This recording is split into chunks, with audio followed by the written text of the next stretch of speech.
Bienvenue dans cette saison 6 consacrée aux bijoux de l'île de la Réunion. Je suis Anne Desmarais de Jotan et je donne une voix aux bijoux. Pour cela, partout où je vais, je regarde les bijoux. Et bien sûr, j'emmène mes micros, même en vacances. Et justement cet été, je suis allée à la Réunion. Et j'ai été frappée par les bijoux qui expriment intrinsèquement cette île, avec dans l'ordre les volcans qui les ont créés, la nature comme cadeau des dieux et les tortues comme déesses nourricières.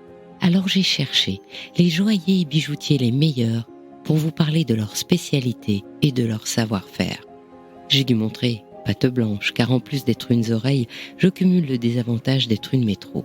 Mais au final, je vous propose, au bout de mon micro, de découvrir dans ce premier épisode le joaillier de la lave, Gérard Tamaya.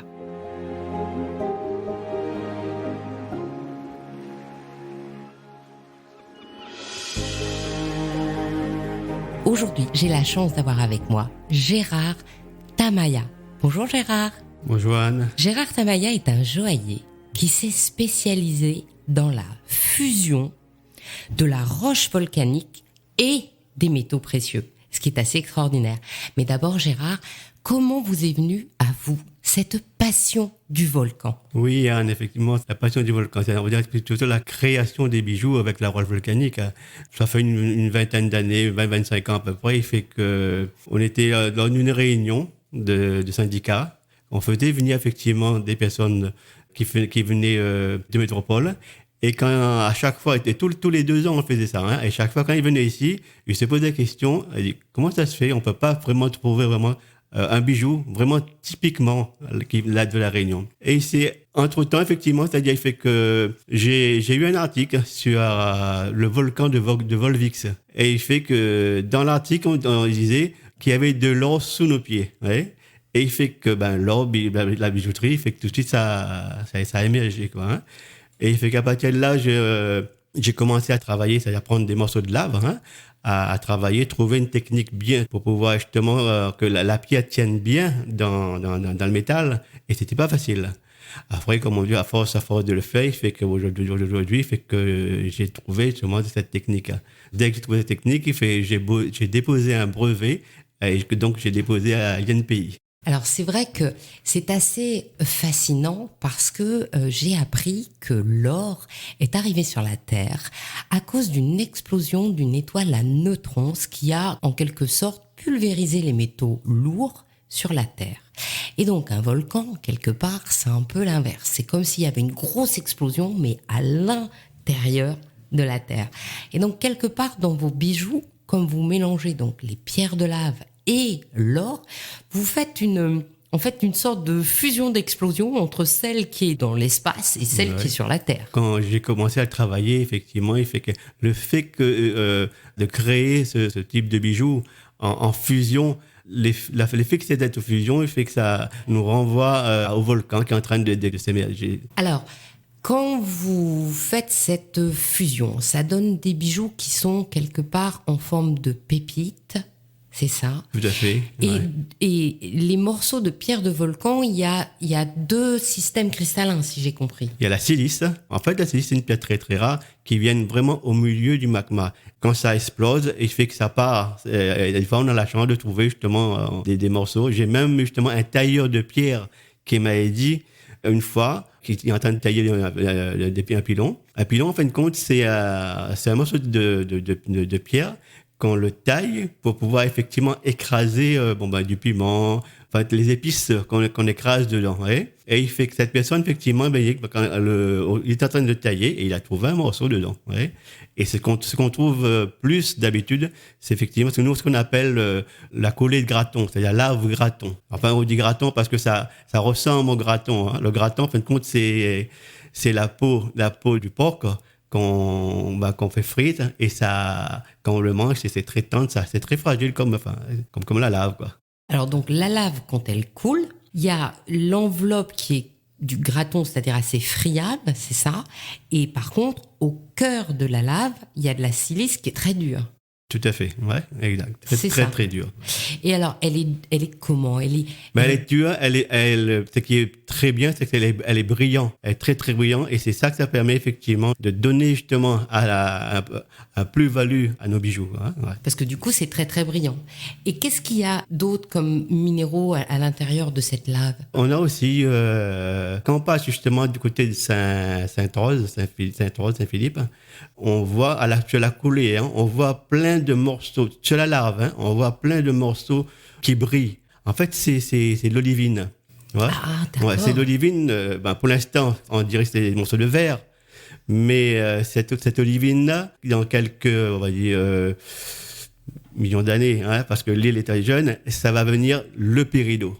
Le péridot, c'est la pierre semi-précieuse qu'on trouve qui est très, très vert. Ouais. Qui est d'un vert très, très brillant, très clair, plus clair encore que l'herbe. Hein. Oui, mais après, à la longue, nous, on ne le verra pas, hein, mais ça va venir former un vert opaque. Et donc, on trouve ça aussi dans la lave, le péridot. Oui, mais pour l'instant, l'île est trop jeune. Pour l'instant, on trouve que l'olivine. Que de l'olivine. Et qu'est-ce qu'il y a encore donc, dans la lave? Donc, il y a de la silice, de l'olivine, et puis du graton autour, Ouais, d'accord, hein. et puis dedans, Après, il y a le fameux cheveu d'ange. Hein. il y a le cheveu d'ange. Oui, mais ça, c'est plus... voilà. On le travaille pas, ça, hein, parce qu'en fin de compte, ça, c'est des fils... En fait, quand le volcan éclate, c'est des fils de verre, de lave. Oui, comme du verre. Hein. Comme du verre. Ouais, et par contre, ça, c'est très... Voilà, c'est pas bon, parce que c'est piquant. Hein, il fait que ça Alors, sort aussi. ça n'a rien à voir avec le quartz cheveu d'ange, où là, les rutiles sont sertis dans le quartz. Non, là, c'est le cheveu d'ange tout voilà, seul. Tout à fait, ouais. Donc, c'est très cassant. Ouais. Oui, très, très cassant. Ouais, Donc, ouais. c'est pour ça qu'on pointu, pour ça qu'on peut pas le travailler, celui-là. Ouais, tout à fait. Et alors, est-ce qu'on peut aller dans le volcan, ramasser une pierre et venir chez un joaillier pour la faire monter? Oui, tout à fait. J'ai des clients, effectivement, quand ils vont faire leur marche, hein, et après, ils trouvent un petit morceau, il fait qu'il appelé, il m'amène, et il me dit, Tamaya, est-ce que vous pouvez me réaliser quelque chose là-dessus? Parce que, pour eux, il y a une histoire dans ce morceau de lave, hein, et il fait qu'effectivement, on peut le faire. Ouais. Donc, c'est permis, on a le droit de ramasser. Tout à fait. C'est-à-dire, en fait, moi, ça fait à peu près, comme je dis, au début même, hein, quand on a commencé à chercher des techniques, hein, après, il fait qu'au départ, c'était interdit. Mais on avait fait une demande. Et il fait que la préfecture, on a une autorisation même, les touristes, hein, où vous avez la possibilité de ramener, malheureusement, ça pas beaucoup, mais 1 kilo. Ouais. 1 kilo, ça fait beaucoup. Ouais. 1 kilo, c'est beaucoup. Il y a même un texte qui Donc voilà, on peut ramener 1 kilo. C'est comme on peut ramener 1 litre d'alcool par personne, 1 kilo de lave par personne. C'est ça. Ouais. Et c'est vrai, après, on peut pas ce qui est bien aussi, c'est-à-dire on peut pas la ramasser n'importe où, aussi, cette lave, pour pas aussi dégrader justement, on va dire, la nature. Hein. Et on peut le ramasser où ici alors? Sur la grève? Ou effectivement, c'est-à-dire, il fait qu'à Saint-Philippe, là, on peut le ramasser, ouais. Mais comme je dis, c'est vraiment très peu. Après, moi aussi, de mon côté, c'est-à-dire, comme je travaille beaucoup, il fait que je récupère aussi dans les carrières bien spécifiques, les gens qui travaillent de la roche volcanique, et moi, je récupère chez eux aussi. Et alors, quelle est la difficulté de mêler cette pierre volcanique qui a donc plusieurs matières avec de l'or ou de l'argent? Est-ce qu'il suffit de faire fondre et que ça se mélange? Est-ce que si on fait fondre l'or, par exemple, Oui. c'est trop chaud par rapport à la lave? Encore que je n'imagine pas la température de la lave. Mais vous voyez, je voudrais savoir. Effectivement, j'allais bien ça. C'est-à-dire, on a la chance, effectivement, la lave, pour fondre la lave monte à 3000 degrés pour pouvoir vraiment fondre de la lave. Ouais. Et il fait que l'inverse par rapport justement au métal, c'est-à-dire l'or, l'argent. L'argent, on le fond à 1000 degrés, 1080, 1065 pour l'or. Ouais. Et il fait qu'on a largement justement de trouver sa technique pour pouvoir travailler. Pourquoi il n'y a pas, à votre avis, plus? Parce que vous êtes vraiment connu pour être la personne qui a créé cette technique de fusion entre les métaux précieux et la lave.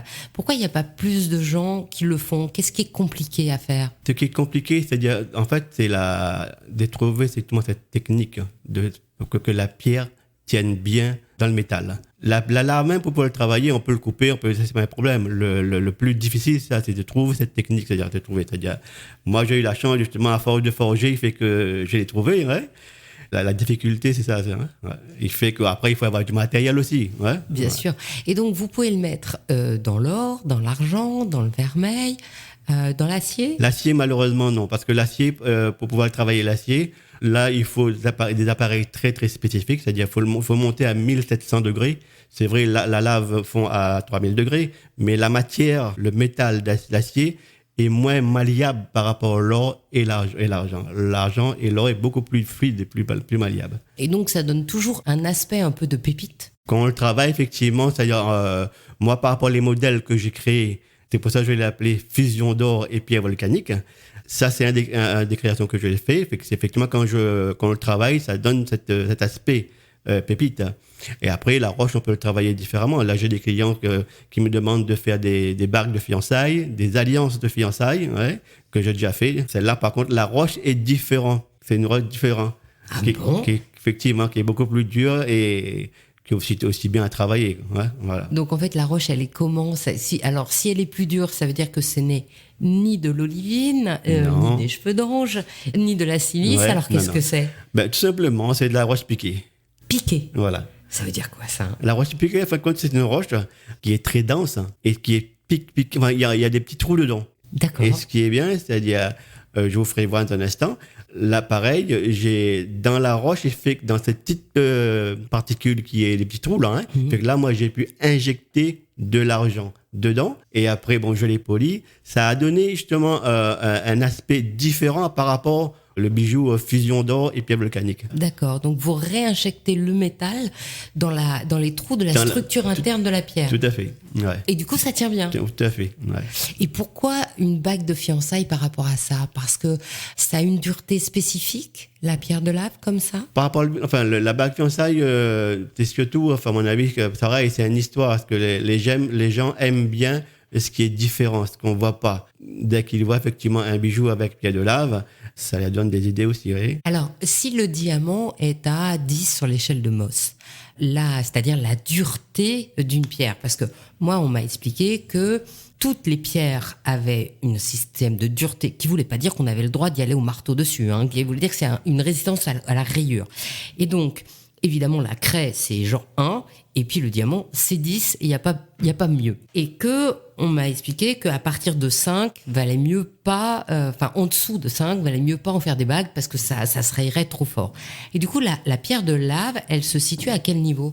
Ben, ça dépend, comme je dis, il y a plusieurs types de lave. Vous voyez, la pierre de lave, quand je dis graton, ça c'est une pierre de lave qui correspond à peut-être 5 à peu près, 5.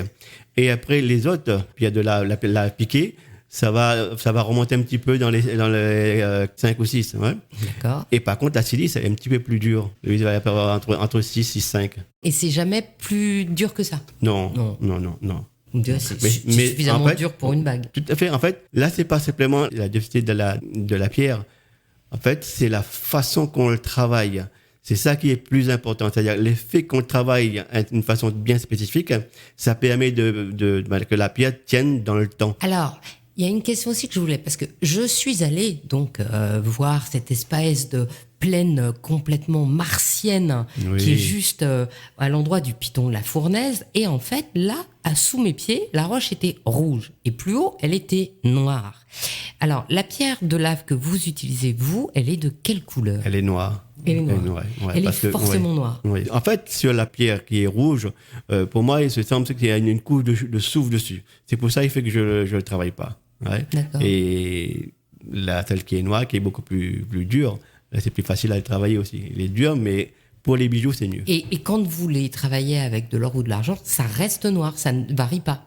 C'est pas une pierre, c'est pas comme, vous savez, les citrines et les améthystes, quand on les fait chauffer, ça change de couleur. Ben là, non, ça change pas de couleur. Ça reste de couleur, ça reste toujours pareil. Au contraire, ça dit après, quand on le passe justement au polissage, ça brille. Il fait qu'il y a une brillance à force qu'on le polit, quoi. Hein. Ah ouais, d'accord. Donc ça doit être magnifique. Alors, qu'est-ce que vous pouvez en faire? Vous faites même des bagues de fiançailles, vous pouvez faire des broches, des pendentifs, des boucles d'oreilles. On peut vraiment tout faire avec? Tout faire, effectivement. C'est-à-dire, le plus important, c'est de créer des motifs. À partir des motifs, là, on peut effectivement créer des mouvements pour pouvoir justement faire un collier, faire une parure, un bracelet, des boucles d'oreilles. Mais on peut faire tout avec. On peut faire tout ce qu'on veut. Alors, quel est votre prochain défi technique par rapport à ça? À moins que ce soit un secret. Non, en fait, c'est pas un secret. Justement, en fait, le défi, ça va être surtout, c'est-à-dire incruster des diamants dans la lave. D'accord. Ouais. Alors ça, c'est pour mon prochain... Ah, ça, c'est le prochain défi. Tout à fait, ouais. Et vous pensez que vous arriverez à les faire tenir comme ça? Parce que j'ai bien compris qu'il fallait arriver à incruster donc la pierre dans l'or. Ouais. Et donc, peut-être que s'il y a des petites choses ça fera une sorte de sertie 1000 grains avec le diamant. Et le diamant, vous pensez le mettre blanc ou brut? Plutôt, je demande beaucoup de bien choses. sûr, non, plutôt blanc. Blanc pour que ça, blanc et taillé, pour que ça prend toute son importance dans la roche. Ouais. Le fait que c'est taillé fait que bon, l'éclat est plus important. Ça met encore plus justement la matière en valeur. Oui, ça m'étonne pas quand Gilbert Albert créait des bijoux, il mettait des petits diamants, il appelait ça ses gouttes de rosée et il disait que c'était pas fait pour mettre des diamants mais pour éclairer les autres roches. Tout à fait, ouais, c'est vrai, effectivement. L'effet il y a des diamants dedans, la matière qui est plus sombre, tout de suite ça rejette. Ouais. Alors, vous pensez que vous y arriverez quand? J'en ai déjà essayé, mais c'était travailler différemment. Mais la façon que je le vais faire là, c'est pas. J'ai déjà commencé, mais vous le saurez dès que ça sera fait. Eh ben très bien. Eh ben du coup, on va vous souhaiter bonne chance. Merci beaucoup, Gérard. Merci encore, Anne. Merci. Au revoir. Au revoir. Merci.